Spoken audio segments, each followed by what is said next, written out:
Kami dari kelompok 4, saya Akila Khairunisa dengan NPM 110. Saya Putri Rati Septariani dengan NPM 129.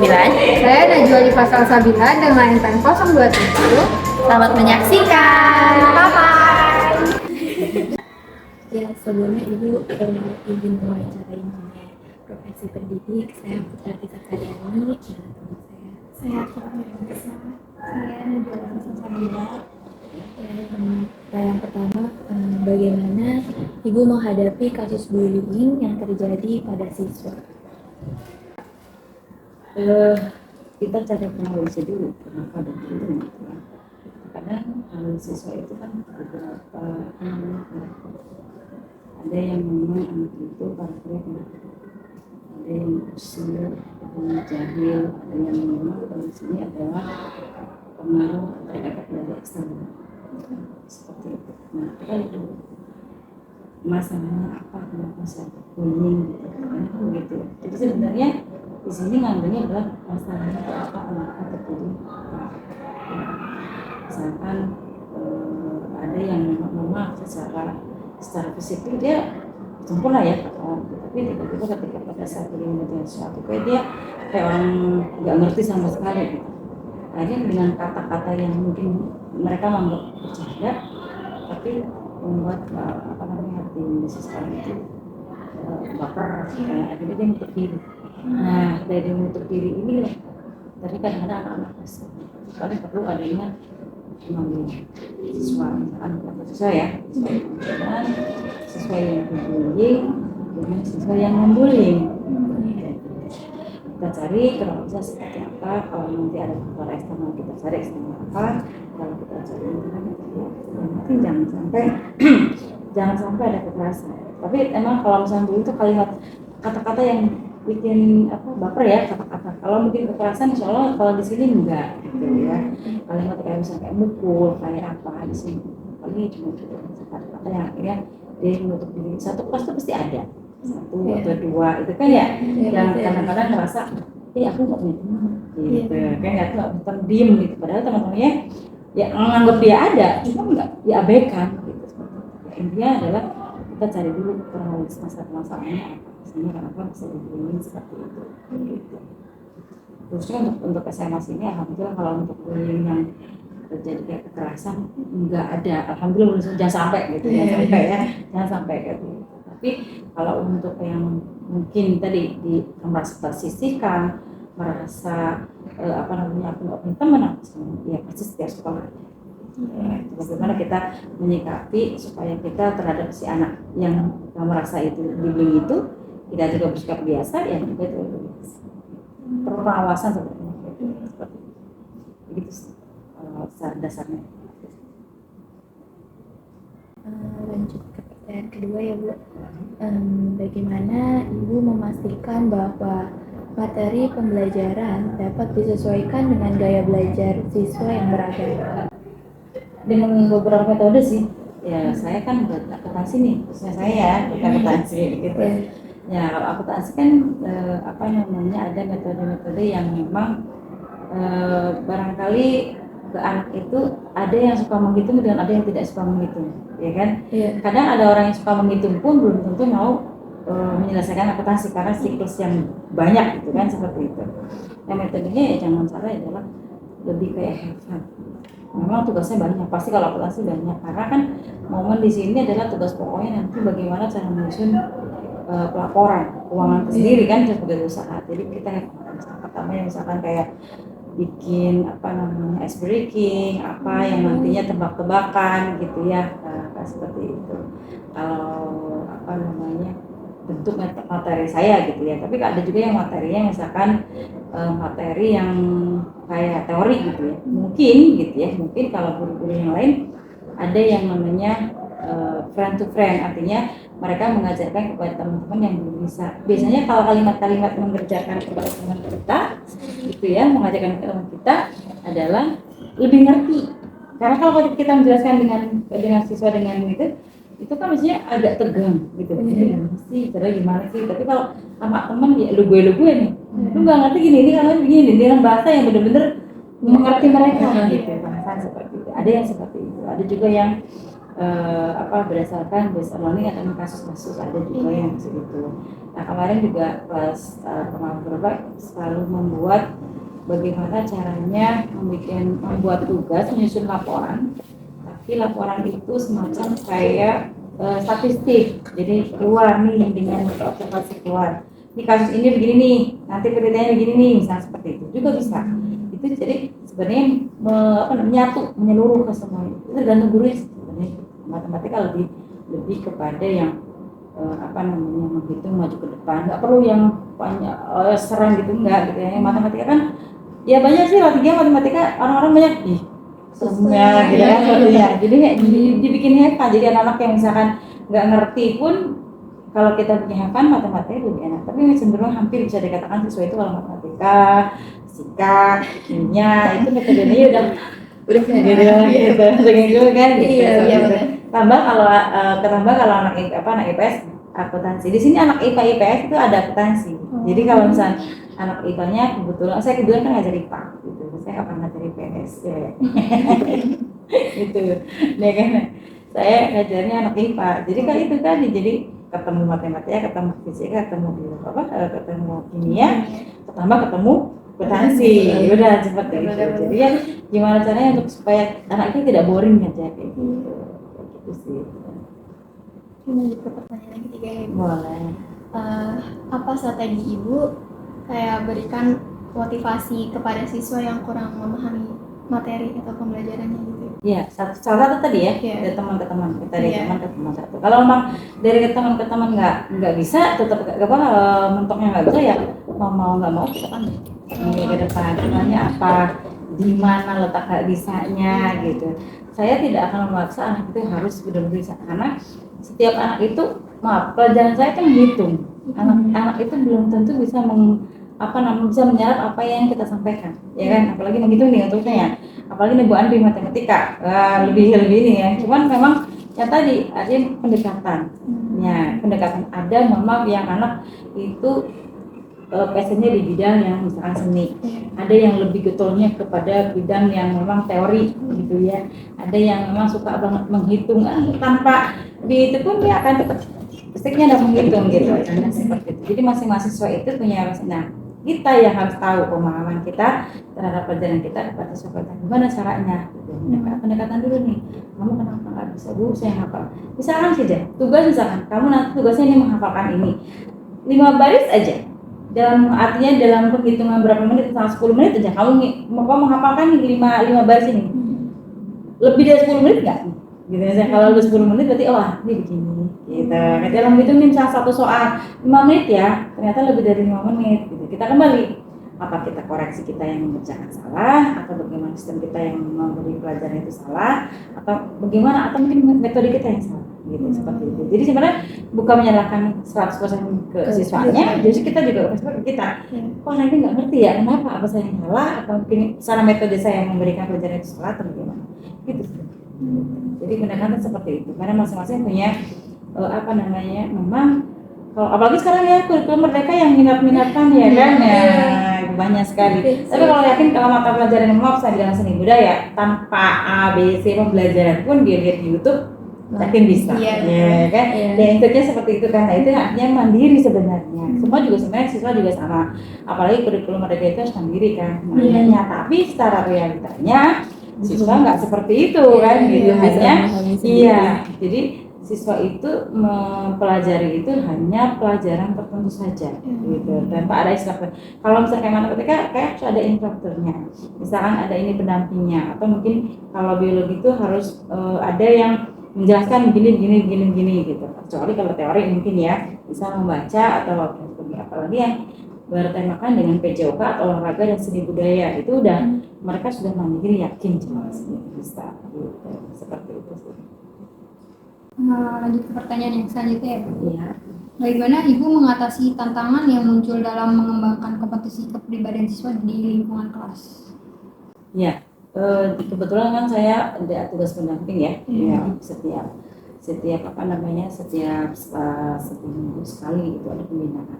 Kita tahu bahwa anak khususnya ya, saya bukan membedakan antara anak IPA dan IPS. Anak IPS itu lebih kecenderungannya istimewa. gitu ya. Bahkan menguras tenaga, menguras perasaan dan sebagainya gitu. Cuma bagaimana kita menyikapinya itu adalah kita harus mengerti dulu kenapa si anak ini kenapa bisa begini gitu kan.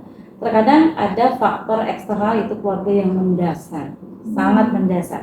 Bisa jadi broken home, akhirnya dia memunculkan keluar di rumah, di sekolah dan sebagainya, sehingga kita butuh khusus yang namanya konseling, gitu kan, untuk konseling. Karena misal 1 minggu ini anak ini kok tidak masuk nih, gitu. Kita memang melapor ke orang tua ya kan, misalkan seperti itu. Dan kemudian pendekatannya adalah kamu kenapa akhir-akhir ini terjadi begini. Nah kita harus sama dengan wali kelas. Nah otomatis kan wali kelas yang harus bisa ini ya, bisa lebih apa ya namanya, tidak mengabaikan siswa lah, gitu seperti itu.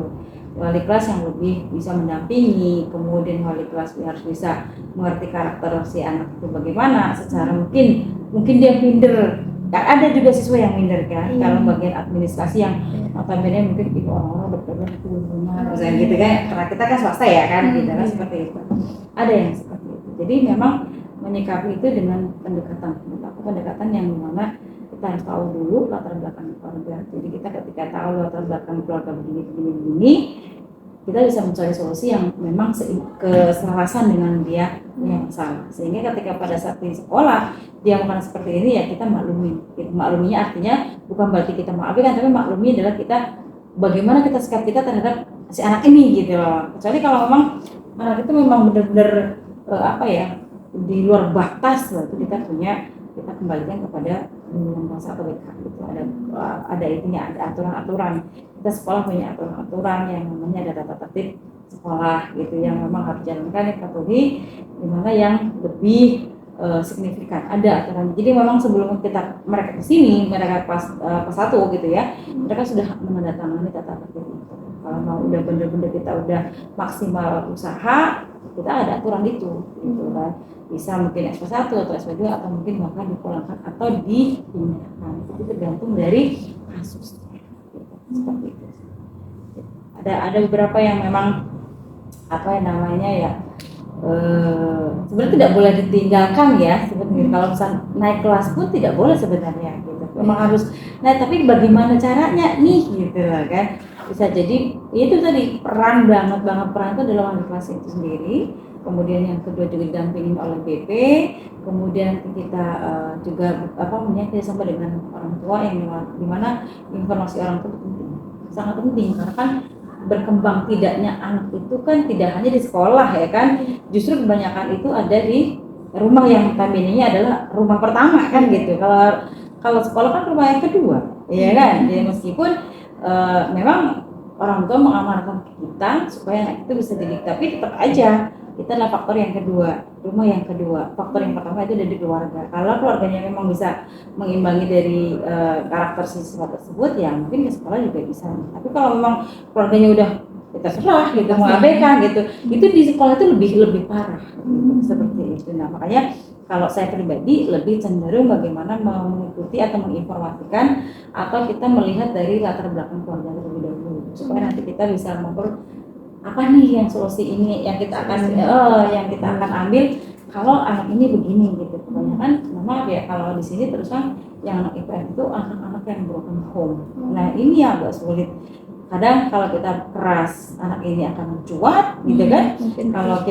Kalau kita mendekat itu akan seperti kayak cari perhatian gitu kan, anak-anak seperti kita lihat ini, tapi kita perhatikan, kita awasi, tapi kita juga nggak terlalu approach gitu. Karena kayak seperti itu berarti mereka merasa bagaimana gitu, aku kok didikte mulu sih, aku dibeli ini mulu gitu, mungkin seperti itu, jengah gitu ya kak ya gitu kan. Jadi kalau dilihatnya menggantiin mulu, kenapa gitu-gitu, apa sih bu liatin mulu gitu, sekarang sih begitu ya. Nah, jadi kita agak jauh gitu, maksudnya bukan agak jauh dari kita jauh kepada siswa tidak, tapi kita melihatnya dari jauh gitu. Gimana nih yang ini begini sebenarnya seperti itu, karena nggak bisa, apalagi zaman sekarang mau di SMA negeri sekalipun mau di sekolah swasta kan itu zaman yang sekarang itu luar biasa gitu.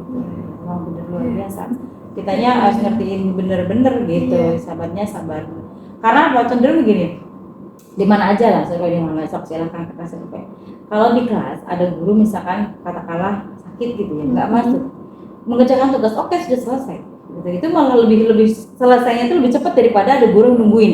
Iya. Karena apa? Basicnya dia punya planning yang kedua. Kalau nggak main handphone, ya kan? Iya. Kalau nggak dia akan bercengkrama dengan teman-temannya, kan seperti itu. Ya seperti itu. Kalau misal emang di sini nggak boleh bawa handphone, itu kan kadang-kadang membuat apa namanya pengetahuan itu dari literasi itu kan seperti itu. Tapi bagaimana cara penggunaannya tergantung siswanya juga kan? Ya, baik pribadi. Iya, kembali ke siswa itu sih. Pertanyaan terakhir ya Bu. Bagaimana cara Ibu memberikan penilaian secara adil terhadap siswa? Ya, kalau penilaian sesuai dengan kalau dari kompetensi, tentu saja dari dia ujian, dari apa, kita lebih kecenderungan adalah siswa itu bagaimana punya karakter yang baik. Kadang anak yang pinter belum tentu attitude-nya ya kan baik. Ada anak yang biasa saja tapi sopan. Kemudian dari segi apa namanya dari segi keagamaan juga tepat waktu, wah, gitu kan. Kita akan melihat karakter itu di situ. Kemudian di aktif atau tidaknya di sekolah itu penilaian plus. Kalau akademik saya rasa semuanya sama. Mau di negeri mau swasta mau guru manapun sama. Kalau kamu ujian bener nilai bagus, gitu ya kan ya. Tapi di sini adalah kepentingan bagaimana caranya kamu berkarakternya dengan baik. Jadi penilaiannya harus adil. Ya kan? Kita menyimbangkan. Jadi di sini tuh ada nilai yang akademik, nilai keterampilannya, juga nilai sikap. Tiga ini akan kita banding, kita akan telusuri tiga ini akan dibagi tiga, di poin tiga dan tidak bisa digabung karena masing-masing beda, ya kan? Nah, ada yang nilai akademiknya bagus tapi dari nilai sikapnya nol. Bahkan anak nilai yang bagus belum tentu bisa approach di depan, belum tentu bisa speaking di depan, ya kan? Belum tentu bisa bagaimana caranya A, B, C di depan. Maka keterampilan itu yang kita ambil. Gitu. Tapi kalau misalkan dia pintar, kemudian di depannya kita bisa menjelaskan A, B, C, di keterampilannya dia bisa mempengaruhi siswa atau teman sendiri untuk menjadi lebih baik, kemudian sikap terhadap teman, terhadap guru dan sebagainya menjadikan ada sopan santun, ada disiplin dan sebagainya, berarti plus. Artinya tiga paketan itu bagus kan? Ya, jadi nilainya itu seperti itu. Jadi kita harus adil. Ya mau nggak mau karena kita, itu anaknya ini nggak bisa, ya kan gitu nggak bisa karena nanti ketika kita sudah sampai di SMA kita sudah lulus, justru malah yang dinilai itu dari bagaimana cara kita bisa menyikapi disiplinan, bagaimana cara kita menyikapi keterampilan gitu. Kamu nilainya berapa? Enggak, tapi begini kamu bisa apa? Kan ya, kamu bisa apa? Gitu. Seperti itu. Nanti kita bagaimana menjelaskan itu yang kalau menurut itu adil ya, kalau menurut saya seperti itu. Oh ini modelnya begini harus bisa. Waalaikumsalam. Ya, silakan di situ, taruh situ saya. Iya. Terima kasih saya. Terima kasih Bu. Iya, langsung sholat hati ya. Apa namanya? Ya kayak gini aja. Assalamualaikum. Ya kan attitude kan? Iya, seperti itu. Jangan kemudian enggak, itu sudah plus kita. Dan kita sebagai saya pribadi adalah saya harus bisa ini namanya siapa sih, meskipun nanti jangka berapa bulan lupa lagi. Namanya ada dua kan gitu. Tapi kita harus tahu si anak ini begini, si anak ini namanya ini ya sebenarnya ini seperti itu. Nanti nanti setelah kita lupa atau jangankan nanti kita liburan seminggu sampai namanya gitu kan gitu. Jadi nanti kita pada saat pembelajaran seperti itu. Yang jelas itu ada 3 poin yang saya ambil, yaitu akademiknya, kemudian keterampilannya dan sikapnya. Itu yang paling penting adalah sikap. Ya, dari sikap itu dari yang dia bagaimana cara menghadapi kepada anak siswa dengan guru, kemudian dia dengan Tuhannya, misalnya seperti itu nilai. Kayak sholat Jumat di sini kan sholat Jumat bareng. Nah kan lihat nih, anak ini sholat Jumatnya tanpa A, B, C, D atau mungkin digiring atau bagaimana gitu ya, dia akan dengan sadar sendirinya dia akan kesana tidak, gitu. Seperti itu juga akan seperti itu. Itulah kalau yang non muslim ya. Kemudian kalau non muslimnya cuma sedikit, jadi kalau non sekolah cuma 1, bahkan ada yang sama sekali nggak ada. Ada lagi? Udah cukup ini pertanyaan di sini aja. Ya. Mungkin sekian dari kami, kurang lebih mohon maaf tuh kayak sama-sama artinya saya menjawab seperti ini dengan apa yang sudah saya ini bacakan setiap saatnya. Kebetulan memang saya mendampingi Bu Andri menjadi lingkungan konseling gitu. Kadang-kadang siswa itu kalau di depan BK itu rasanya udah menciut. Padahal saya cuma bilangnya seperti itu gitu. Jadi itulah sudah mindsetnya sudah berbeda. Anak-anak yang sekarang, anak yang dulu itu mindsetnya udah beda. Padahal BP itu bukan berarti ada yang kesalahan, tidak. Tapi orang berprestasi pun kita apresiasi sekali gitu. Kayak kemarin kan lomba dance itu, Bunda saya ini gitu kan, ya kita apresiasikan gitu supaya mereka tidak dia tidak kapok lagi, ke depannya tidak kapok lagi kan seperti itu gitu. Seperti itu ya. Terima kasih banyak ya Sama-sama penjelasannya. Sama kakak dan dilancarkan. Ya, dari semester 3 berarti ya? Baru semester 2. Iya, semua semester. Iya. Enggak apa-apa. Artinya ini karena observasi ini observasi baru pertama. Nanti observasi lagi. Nah, besok kalau observasi itu kamu nyari yang bukan bandingkan ya, bukan membanding-bandingkan tidak, tapi memperbandingkannya gini. Kamu sekolah sini, nanti kamu sekolah yang negeri, dan seperti itu. Jadi jangan satu sekolah. Jadi kamu bisa bisa membedakan atau bisa mengambil kesimpulan tuh bagaimana referensinya apa. Jadi kalau misalkan di negeri itu kan ada BK-nya asli, BK-nya benar-benar asli kan, di sana kan ada dalam tidak gitu kan, hanya yang mungkin yang sudah bisa dituangkan di paling banyak ketukan namanya dan sebagainya, ya apa segala macam. Yang itu maksudnya jadi sebenarnya welcome kok, insya Allah seluruh sekolah. Dapat kami simpulkan saat menghadapi kasus bullying terhadap siswa dicari terlebih dahulu kronologinya, lalu dibicarakan secara internal terhadap siswa tersebut. Cara memastikan gaya belajar yang sesuai dengan materi pembelajaran siswa, yaitu dengan disesuaikan metode yang have fun, bikin ice breaking, friend to friend, based learning, dan dibuat semenarik mungkin. Kita dapat memberikan motivasi dari teman ke teman, kita panggil ke depan dan diajak berbicara agar mudah memahami, dilakukan pendekatan yang lebih dengan siswa, memberikan penilaian adil dan melihat karakter atau sikap disiplin dan keterampilan yang baik dengan memberikan nilai plus dan untuk nilai akademik sesuai dengan hasil saat mereka mengerjakan tugas. Dalam mengembangkan kompetensi siswa dapat dilakukan setiap seminggu sekali melalui pembinaan dengan memahami siswa terlebih dahulu. Terkadang terdapat faktor eksternal dan dari siswa dilakukan pendekatan dengan mencari tahu latar belakang keluarga dan memberikan solusi yang sesuai. Peran wali kelas dan BP sangat penting dalam menjalin hubungan dengan orang tua siswa. Sekian video wawancara dari kelompok kami, kurang lebihnya mohon maaf. Assalamualaikum.